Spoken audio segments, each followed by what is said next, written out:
So first week with the automatic, or actually let's talk about getting it installed and everything. So let's say you go up there, you purchase it. How long did it take to get it to your door and installed and trained and? I don't know. Like I purchased it, and then like it took a while for them to come out, but it's because like I was still putting up the metal building, so it was like they were kind of waiting on me because like the metal building was still coming up. It hadn't gotten Hmm. insulated or anything. So that was that. Sometime like beginning October, like I purchased the equipment. It wasn't until like late December that it was like delivered, but a lot of that was because of like they're waiting on me. When I was first talking to them, they it was like going to be like I think 2 or 3 weeks for it to come out. So I think for most people, if they have like their whole like the space for it to come and everything, it'd probably be like a 3 week thing. For me, it was like more like 2 months. But all right, so once it came, it got installed. They said it was gonna take like 3 days to do the install and the training. It did take 3 days, but or it took like 2 days. But I helped the guy and everything. My dad was here to help him too, like lift up the arms and install it. So and I was there with the guy, so like anything he needed me to do. So it went a lot quicker than 3 days. But the training, the gentleman said like he'd never printed in his life. He didn't know anything about printing. He was just there to install. So Hmm. he tried to show me, or he showed me some of the basic stuff, and I was like, okay, I got it.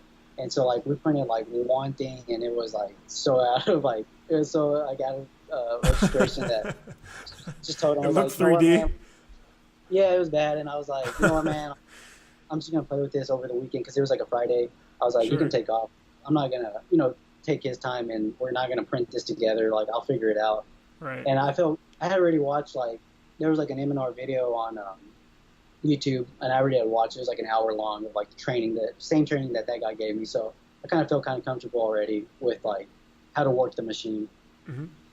not printing, it's just how to like operate it. So yeah, over the weekend, like I printed, and yeah, it was crazy, man. Like my biggest advice to anybody going manual to auto: do not do it when you're busy, like during your busy season. So I know a lot of people have different busy seasons, but for me specifically, like August through like November is like my busy season. Hmm. I'm so glad I didn't like try to do auto, like go make the transition during that time because I would have been like, I don't even know what would happen. I probably would have lost customers because I would have been backed up. I would have probably ruined, like, yeah, I would have ruined so much shirt. So I did it December, January, just because it worked out like that. I didn't really plan it like that.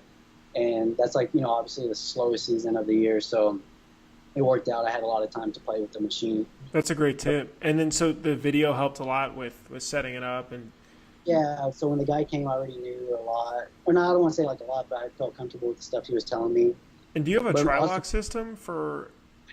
I don't. Another tip that I could give your guys is have you came across it, the rapid registration on Instagram at all or no? Rapid Reg. Yeah, It's I've like I've seen a little bit about it. yeah, so that's what I'm using, and man, it's so great, dude. And until you can get the tri-lock or and all that whole setup, then I would recommend this to your guys, like, because it's just you just put this template on you just tape it down to the pallets, and then Hmm. you register all the screens to that template, and it's great, man. I was timing myself the other day, and I was around the 4 or 5 minute screen. That's with putting the ink and the flood bars and the squeegees in and everything. So I think it's great. Obviously, it's not as not nice and good as the Trilog, but until then, I would recommend that thing. It's awesome. That's awesome. Those are some really great tips, especially for people getting going on it too. I got some more S- tips. It's going Oh, straight from really? like yeah for like Yeah, drop it. Let's go.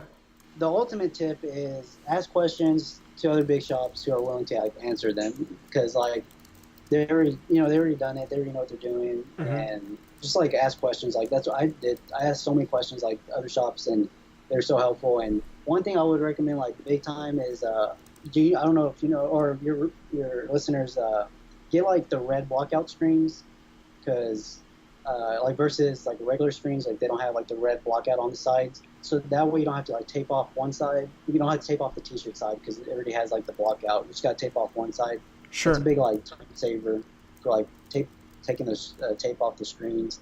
No, but the one thing I wanted to say was if you don't have those red blockout screens, like make sure you tape off the because like manual printers they don't tape off. We don't have to tape off like the t-shirt side. Never did I. But so when I jumped on the manual, like I mean on the auto, I printed like 8 shirts with like the ink went under the tape and onto the shirt. So because I didn't tape off the t-shirt side, so Hmm. like if you don't have those red blockout screens, just make sure you tape off the t-shirt side. Nobody kind of told me that, and I didn't know that. I ruined some shirts like that.